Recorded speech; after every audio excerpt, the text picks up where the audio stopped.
Bueno, muy buenos días a todas y todos. En primer lugar, quiero decir que lamento profundamente no haber podido acompañarlas en este séptimo encuentro. Esta vez me surgieron algunos asuntos de fuerza mayor. Y bueno, al menos la tecnología nos permite igual que pueda acompañarlas a la distancia, aunque sabemos que esto no reemplaza para nada un cálido abrazo, así que Tarsila, nos queda pendiente ese abrazo. Yo realicé mi presentación basándome en los resultados del estudio regional que hicimos en ocasión a la Conferencia Mundial de Pueblos Indígenas, porque es un libro bastante especial, no solo porque reúne información inédita, novedosa, sobre la situación de los pueblos indígenas en América Latina en el último decenio y por su importancia política en materia de recomendaciones para la implementación de políticas, sino por la forma que construimos este estudio regional. El estudio fue solicitado por el Foro Permanente para las Cuestiones Indígenas y también por el Enlace Continental de Mujeres Indígenas, o sea, por ustedes mismas. Y desde el inicio construimos un equipo junto con el Foro Permanente y con el Enlace. Y no solo eso, sino que también implementamos un equipo asesor indígena integrado por representantes de las organizaciones regionales y subregionales, quienes nos acompañaron activamente desde el inicio del estudio, desde la definición de su contenido hasta el análisis y la elaboración de políticas. En ese sentido, bueno, es un documento que tiene una energía bastante especial porque ha sido el resultado de un verdadero trabajo colectivo. Nosotros en este estudio abarcamos diferentes dimensiones de lo que hacen al bienestar de los pueblos indígenas y aquí para esta presentación realicé una selección de algunos de estos temas, así que después las invito a que profundicen en su lectura. Pensando en la Agenda 2030, uno de los grandes desafíos que va a tener la implementación de esta agenda, sin duda tiene que ver con el cumplimiento de los derechos de participación política de los pueblos indígenas. ¿Y por qué? Por esta característica particular, es decir, ¿qué es lo que nosotros hemos visto en el estudio? Que sin duda el fortalecimiento de las organizaciones indígenas en la región, incluyendo el de organizaciones de mujeres indígenas, y ustedes lo saben mejor que yo, ha sido muy contundente y ha permitido una fuerte incidencia en el sistema de Naciones Unidas y en la jurisprudencia, digamos, del sistema interamericano. Y eso se refleja en que si uno mira los objetivos de desarrollo del milenio, donde los pueblos indígenas estaban absolutamente ausentes, en la Agenda 2030 hay algunos objetivos que hacen mención explícita a los pueblos indígenas. Evidentemente no es todo lo que se quería, pero reitero, antes directamente ni siquiera se los mencionaba. Por otra parte, hay otros acuerdos a nivel regional que me parece relevante destacar, como el Consenso de Montevideo, que es el acuerdo en materia de población y desarrollo que tiene la región para después de 2014, donde también, gracias a la incidencia de las organizaciones de los pueblos indígenas, principalmente de las mujeres indígenas, vemos que esta agenda regional para América Latina y el Caribe tiene un capítulo explícito para pueblos indígenas, resaltando además la situación particular de las mujeres indígenas, cosa que tampoco ocurría cuando uno mira el programa de acción de la Conferencia Internacional de Población y Desarrollo de 1994. Es decir, aquí también en el Consenso de Montevideo vemos una incidencia clara del movimiento, sobre todo en este caso de mujeres indígenas, en el plano de los nuevos acuerdos que tienen los estados en esta agenda futura.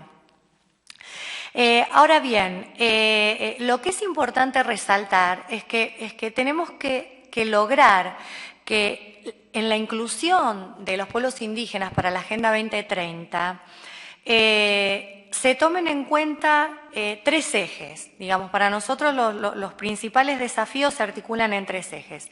El primero se relaciona con el hecho de que el reconocimiento de la libre determinación de los pueblos indígenas va de la mano con mayores demandas de autonomía en los países de la región. Por tanto, va a ser una obligación estatal el apoyar el fortalecimiento de las instituciones políticas, económicas, sociales, culturales y espirituales de los pueblos indígenas, promoviendo las capacidades organizativas y técnicas para su gobernanza interna y su relacionamiento con las instituciones estatales. Es decir, el principio de la libre determinación no puede estar ausente de la agenda, de la implementación de la Agenda 2030. Un segundo eje apunta obviamente a superar la escasa participación de representantes indígenas en los órganos de poderes del Estado, donde ustedes lo saben mejor que yo, digamos, las mujeres indígenas son las que se encuentran en una situación más desfavorable en materia de participación política y en donde las limitaciones siguen siendo las de capacidad económica, las herramientas, las barreras lingüísticas, los determinantes en materia de acceso a la información, etcétera. Un tercer eje para la implementación de esta agenda en materia de participación política se refiere al deber estatal de consulta, que el deber estatal de consulta inclusive, o sea, lo estamos pensando en todas aquellas acciones que afectan a los pueblos indígenas. Y en este sentido yo les pongo un ejemplo desde los temas que manejo, que son los de población, en donde nosotros decimos un censo de población también es sujeto de consulta, ¿sí? En ese sentido, o un censo agrícola, es decir, todo lo que tiene que ver con la generación y la producción de información también es sujeto a consulta previa. En este sentido, el gran desafío que tenemos en la región es que los estados cooperen de buena fe con los pueblos indígenas mediante sus instituciones representativas para obtener este consentimiento libre, previo e informado y consideramos que es mediante la consulta, entonces, en que los estados deben llegar a acuerdos y decisiones que garanticen los derechos de los pueblos indígenas, procurando el entendimiento mutuo y el consenso en la adopción de decisiones. Es decir, estos tres ejes no pueden estar ausentes en la implementación de la agenda. Y también creo que cabe aquí mencionar un desafío para esta agenda que nos lleva a repensar nuevos paradigmas del desarrollo, en donde los pueblos indígenas ya han posicionado, digamos, su ideal de vida, estamos hablando del buen vivir o vivir bien, como un modelo a seguir para el conjunto de la sociedad basado en los derechos y en la cooperación. Y en ese sentido también estamos convencidos de que si esta agenda es que hay que buscar mecanismos para articular, para ver cómo articulamos este nuevo paradigma del desarrollo que nos proponen los pueblos indígenas y que sin dudas, para que esto tenga resultados efectivos, tiene que vincularse al enfoque de derechos y de forma prioritaria a los estándares mínimos de derecho de los pueblos indígenas. Bien, quiero pasar ahora a temas que yo sé que después van a tratar en otras sesiones del encuentro continental y por lo tanto, y en base a eso, digamos, es que seleccioné estos temas. Uno es el demográfico y el de la información. Hasta hace poco en América Latina era muy difícil responder a una pregunta tan básica como, bueno, ¿y cuántos son los pueblos indígenas? ¿Cuántas son las mujeres indígenas en la región? En los últimos 10 años podríamos decir que, digamos, nuevamente, gracias a la fuerte incidencia de las organizaciones indígenas y a una mayor apertura de los institutos nacionales de estadística para trabajar conjuntamente con las organizaciones, hemos logrado una mejora bastante importante en materia de autoidentificación de pueblos indígenas. Esto que ustedes ven aquí es una infografía que la pueden bajar de la página web de la CEPAL, en donde por primera vez, aún con limitaciones, podemos decir a cuánto alcanza la población indígena en la región. Al 2010 estamos hablando de una estimación de 45 millones, poco más de un 8% de la población regional, y si proyectamos al 2015 ya estamos cerca de los 50 millones. Obviamente tenemos una enorme heterogeneidad regional entre países, en términos de magnitudes, de distribución territorial, etcétera. ¿Y por qué decimos que hubo un impacto importante en todo el trabajo que se hizo en materia de censos y del fortalecimiento de la autoidentificación? Porque la CEPAL estimaba para el año 2000 30 millones de personas indígenas. 10 años después, estima, sobre la base de los censos, 45 millones. Estamos hablando de un crecimiento poblacional indígena del 50% prácticamente, y de una tasa de crecimiento altísima, implicaría una tasa de crecimiento del 4,1% al año, cosa que América Latina crece solo al 1,3% al año. Este alto crecimiento poblacional no se explica únicamente por la dinámica demográfica, porque las mujeres indígenas tengan más hijos, o por un descenso de la mortalidad, sino que se explica fundamentalmente por un aumento en la autoidentificación. Y otro tema que también hemos logrado o hemos intentado zanjar es tratar de contabilizar a los pueblos indígenas. ¿De cuántos pueblos estamos hablando? Ok, es una población de 45 millones, pero ¿cuántos pueblos? En ese sentido, contabilizamos más de 800 pueblos indígenas, en donde, digamos, tenemos el caso extremo de Brasil, con más de 300 pueblos, y otros países, ¿no es cierto?, como Uruguay, que tienen un número menor de pueblos, y esto obviamente responde a las diferentes realidades históricas que han vivido nuestros países. Pero estamos hablando, reitero, de 826 pueblos indígenas con una enorme diversidad demográfica, territorial, sociopolítica, entre países y también al interior de los países. Por tanto, cuando hablamos de pueblos indígenas, tenemos que pensar que estamos hablando de una realidad muy, muy rica y muy, muy diversa. En materia demográfica, otro asunto que nos importa resaltar, y pensando también en esta Agenda 2030, es que logramos identificar numerosos pueblos que están en riesgo de desaparición y vulnerabilidad demográfica, que si en realidad sumamos a la vulnerabilidad demográfica, la vulnerabilidad socioambiental, aquella derivada de la destrucción de sus territorios o la invasión de sus territorios, seguramente este número sería muy superior. En este sentido, creemos que otro de los grandes desafíos es realmente prestar atención a los pueblos en riesgos de desaparición o de alta vulnerabilidad demográfica. Tenemos al menos 70 pueblos en Brasil, 19 en Bolivia, 34 en Colombia, reconocidos por la propia Corte Constitucional de Colombia. Las organizaciones indígenas hablan de por lo menos 60. Por tanto, aquí se nos viene un importante desafío, porque cuando estamos hablando de pueblos en riesgo de desaparición, la única forma en la que un pueblo puede comenzar a recuperarse demográficamente hablando es mediante la reproducción biológica. Y aquí es donde tenemos que empezar a articular los derechos individuales con los derechos colectivos, ¿no?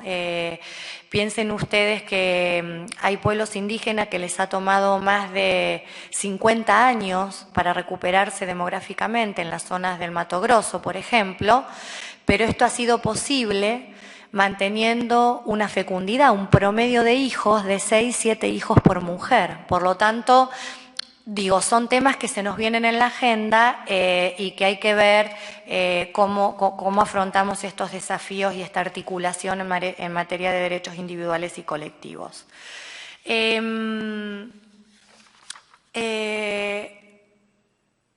Otro asunto, voy a pasar rápido porque me están diciendo que me quedan 5 minutos. A ver, no puedo pasar. Otro asunto que muy importante para nosotros, abordado en el documento, fue el de los derechos territoriales. Y aquí reconocemos los avances en materia de derechos territoriales, principalmente en lo que tiene que ver con la demarcación y la titulación de tierras. Sin embargo, tenemos un retroceso, o mejor dicho, un estancamiento en materia, o pocos avances en materia de control territorial, incluyendo el tema de los recursos naturales. Y esto nos interesa, digamos, hay que llamar la atención, porque, digamos, un fenómeno común en todos los países de la región es el aumento de los conflictos relacionados con el control y el uso del territorio y los recursos naturales, que tienen que ver con la expansión primario exportadora en la región, y que, si se fijan ustedes en este mapa, solo por industrias extractivas, minería e hidrocarburo, entre el 2009 y el 2013 se constatan más de 200 conflictos en territorios indígenas. Esto realmente nos lleva a definir una serie de desafíos en materia de política pública, porque junto con estos conflictos lo que también hemos constatado es un aumento en la última década de la criminalización de la lucha de los pueblos indígenas por la defensa de los territorios y una respuesta a la militarización de los mismos, donde sabemos que los efectos han sido devastadores en mujeres, niños y niñas. Sin duda, uno de los puntos claves en esta Agenda 2030 es cómo incluir en esta nueva gobernanza de los recursos naturales el derecho de los pueblos indígenas, incluyendo el consentimiento libre, previo e informado. Y allí tenemos una serie de recomendaciones para este asunto. Otro tema que nos preocupa, o mejor dicho, que en materia de política pública hay que prestar atención, es los desafíos que plantea la migración y la urbanización. Ya en algunos países de América Latina, la mayoría de la población indígena está en zonas urbanas. Y lamentablemente lo que hemos constatado es que muchas veces las desigualdades relativas en las ciudades se profundizan. Si bien las personas indígenas acceden a una mejor situación en materia de servicios del Estado, las diferencias respecto a las personas no indígenas muchas veces terminan siendo más profundas. Y esto sin duda constituye un nuevo desafío, esta retnización de las ciudades constituye uno de los nuevos desafíos que tenemos en la región. En materia de salud, del derecho a la salud de los pueblos indígenas, también podemos afirmar que ha habido avances importantes. Todos los países tienen alguna institucionalidad estatal con el mandato específico para gestionar la salud intercultural y también vemos progresos en materia de políticas y programas de salud intercultural, aunque aún resta un genuino reconocimiento de los sistemas de saberes, cosmovisiones y conceptos de salud de los pueblos indígenas y sobre todo avanzar un poco más en la protección legal de los modelos de salud intercultural y en la asignación de presupuesto y de recursos humanos financieros sustentables, porque lo que hemos visto es que muchas veces esta implementación de modelos de salud intercultural no tienen ni la protección ni el marco legal suficientemente sólido para que se sostengan en el tiempo, ni tampoco los recursos. Ahora, pese a eso, algo que quiero resaltar es el tema de algunos indicadores de salud, en donde sin duda vemos los resultados, digamos, de la implementación de estos programas. Y un indicador clave para esto es la mortalidad en la niñez. Si nosotros vemos allí en ese gráfico, las reducciones en la mortalidad en la niñez y en la mortalidad infantil en pueblos indígenas han ido más allá de lo que nosotros imaginábamos, porque inclusive Con las primeras estimaciones que tuvimos a partir de la ronda de censos en el año 2000, pensábamos que iba a ser muy difícil que para los pueblos indígenas se alcanzara la reducción de 2/3 de la mortalidad en la niñez, y sin embargo constatamos importantes descensos que hoy nos llevan a afirmar que la gran mayoría de los países de América Latina han logrado alcanzar esta meta de los ODMs, también para los pueblos indígenas, y eso hay que celebrarlo. Sin embargo, junto con eso, lo que vemos es que persisten enormes desigualdades aún con los niños y niñas no indígenas. Si vemos, por ejemplo, en el caso de Perú, mientras que es cierto, la mortalidad infantil indígena y la mortalidad en la niñez indígena bajó muchísimo. Sin embargo, tenemos una brecha de por lo menos 3 o 4 veces más, y eso lo podemos verificar en varios de los países de la región. El tema de las desigualdades sigue siendo contundente. En materia de fecundidad adolescente o de nosotros mirando, digamos, este indicador de porcentaje de jóvenes madres, también constatamos una reducción en el porcentaje de jóvenes madres, de jóvenes indígenas.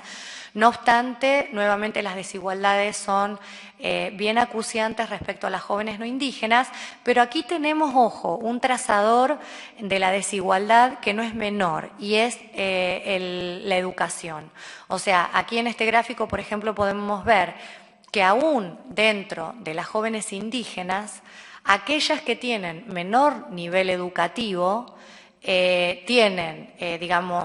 son madres en una intensidad mucho mayor que aquellas que tienen acceso a niveles superiores de la educación. Es decir, claramente hay una intersección entre acceso a la información, acceso a la educación y las decisiones reproductivas de estas jóvenes, donde obviamente también interfieren ideales reproductivos distintos o contextos socioculturales que hay que tomar en cuenta.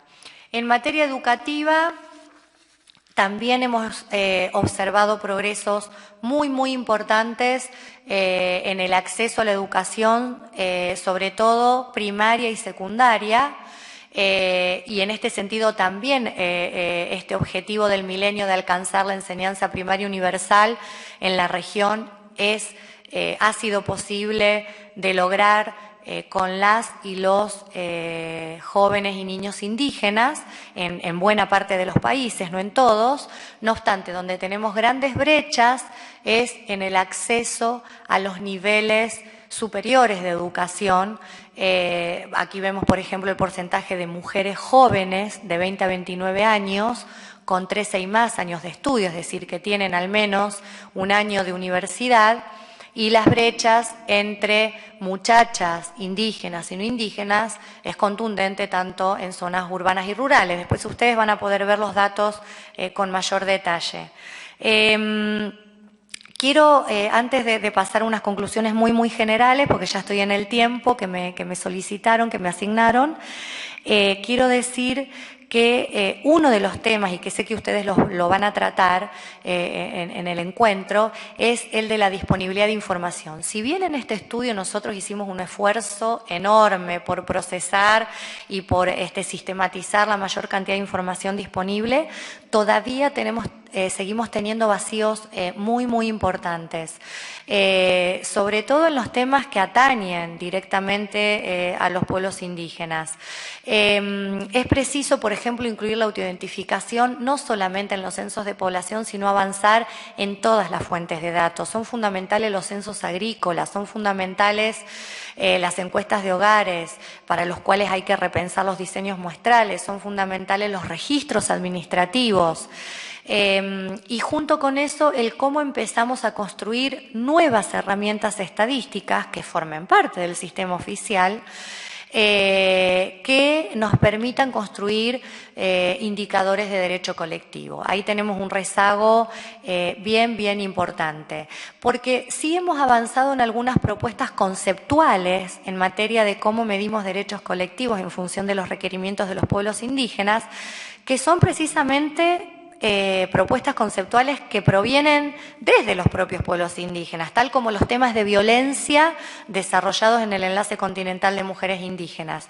Lo que nos falta ahora es pasar de esas propuestas conceptuales a el diseño de herramientas que nos permitan comenzar a medir, porque mientras no medimos, no contamos.